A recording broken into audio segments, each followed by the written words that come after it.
aarii kee of tasgabbeessuu dadhabdee namoota meeqa bofachiiftee jirta laata?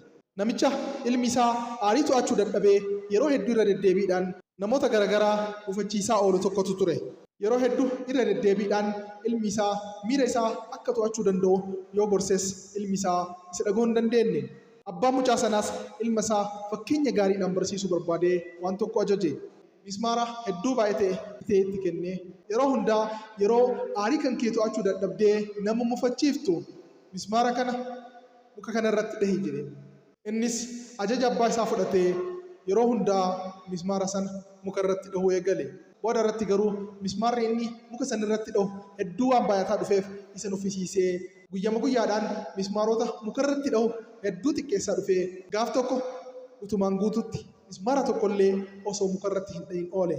Abbaa bira dhaqee ani miira koo sirriitti to'achuu eegaleera. Guyyaa har'aa